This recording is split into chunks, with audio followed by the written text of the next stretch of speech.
Assalamualaikum warahmatullahi wabarakatuh. Pagkatapos po ng araw ng Eid ay maaari na po tayong mag-umpisa sa pag-aayuno ng 6 na araw sa buwan ng Shawwal. Ayun po yung nabanggit sa hadith ng Propeta sallallahu alaihi wasallam na kung saan kanyang sinabi, sino man ang kanyang pag-ayunuhan ng buwan ng Ramadan, pagkatapos nito ay isunod niya ang 6 na araw na pag-aayuno sa buwan ng Shawwal, ay para na rin niya na pag-ayunuhan ang buong isang taon. Napakalaking reward at kantipala po ito mga kapatid sa pananampalatayang Islam. Kaya naman huwag nating palalagpasin ang pagkakataong ito inshallah ta'ala. So maaari na po tayong mag-umpisa sa pag-aayuno ng 6 na araw sa buwan ng Shawwal. Maaaring sunod-sunod, maaari ding hindi sunod-sunod, every other day, o kaya ay kada Lunes at Huwebes, basta't pasok po siya sa buwan ng Shawwal. Isa sa mga nabanggit ng mga scholar, kapag pinag-ayunuhan po natin ang 6 na araw sa buwan ng Shawwal, na kung saan ay may tapat din natin ito sa araw ng Lunes at saka yung Huwebes, na kung saan yung pag-ayuno din dito ay sunna po. Ibig sabihin na 2 sunna yung napag-ayunuhan mo kapag naitapat mo yung pag-ayuno mo sa 6 na araw sa buwan ng Shawwal, sa Lunes at saka sa Huwebes. Sa mga tuwid, kapag maging intensyon mo ang 2 sunna na yon, yung pagiging sunna ng pag-ayuno sa 6 na araw sa buwan ng Shawwal at saka yung pagiging sunna ng pag-ayuno sa araw ng Lunes at Huwebes, magkakaroon ka ng 2 reward mula kay Allah.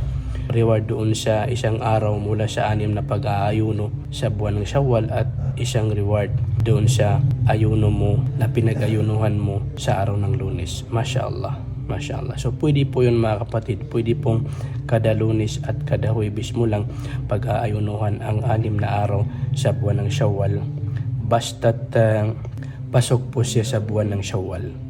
Subalit kung meron pa tayong mga gagawin, pwedeng pagkatapos noon inshallah ta'ala. Basta't ang sinasabi natin ay pwede na po tayo mag-umpisa ngayon inshallah ta'ala. Sa mga sister naman po mga kapatid na mayroon pong mga babayaran na mga araw doon sa mga araw na hindi nila napag-ayunuhan sa buwan ng Ramadan gawa ng pagkakaroon ng buwan ng dalaw at saka yung iba pang mga kadahilanan, pati yung mga kalalakihan na kung saan ay hindi sila nakapag-ayuno dahil sa nag-travel sila o kaya nagkasakit sila, unahin po natin na bayaran ang mga utang natin. Unahin po natin na bayaran yung mga utang natin. Ibig sabihin, pag-ayunuhan muna natin ang mga araw na hindi natin napag-ayunuhan sa buwan ng Ramadan gawa ng pagkakaroon ng excuse natin. Pag nakompleto na natin totally ang buwan ng Ramadan, ibig sabihin na bayaran na rin natin yung mga utang natin na hindi natin napag-ayunuhan, saka natin isunod yung 6 na pag-aayuno sa buwan ng Shawwal. So yun po yung pinakamainam mga kapatid sa pananampalatayang Islam. Subalit kung nabisi ka, nagkaroon ka ng mga gawain after mismo ng buwan ng Ramadan, hindi ka nakapag-ayuno agad-agad, hanggang sa ang nalalabi na lamang sa buwan ng Shawwal ay 6 na araw, which is kakasya lang doon sa 6 na araw na pag-ayuno sa buwan ng Shawwal na sunna. So kung uunahin mo pa muna doon yung pagbabayad sa utang mo, so hindi mo na mapag-aayunuhan, hindi mo na makukumpleto yung 6 na araw sa buwan ng Shawwal.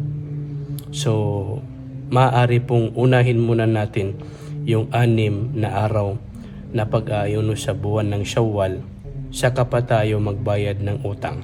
Kasi kapag inuna mo doon yung babayaran mo na kung saan ay 6 na araw na lamang yung nalalabi sa buwan ng Shawwal, hindi mo na makakayanan makompleto ang pag-ayuno ng 6 na araw sa buwan ng Shawwal. So pwede po yun mga kapatid sa pananampalatayang Islam.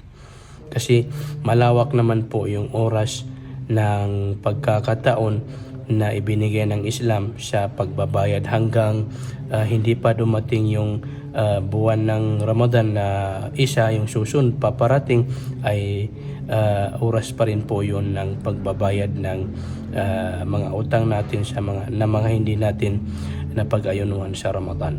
Pero sa ngayon na kung saan malawak pa yung oras ng pagkakataon, pinakamainam na unahin muna natin ang pagbabayad sa mga utang natin sa Ramadan, saka pa natin isunod ang 6 na araw na pag-aayuno sa buwan ng Shawwal. Wallahu subhanahu wa ta'ala a'la wa a'lam, wa sallallahu wa sallam wa baraka ala nabiyyina Muhammad. Assalamu alaikum wa rahmatullahi wa barakatuh.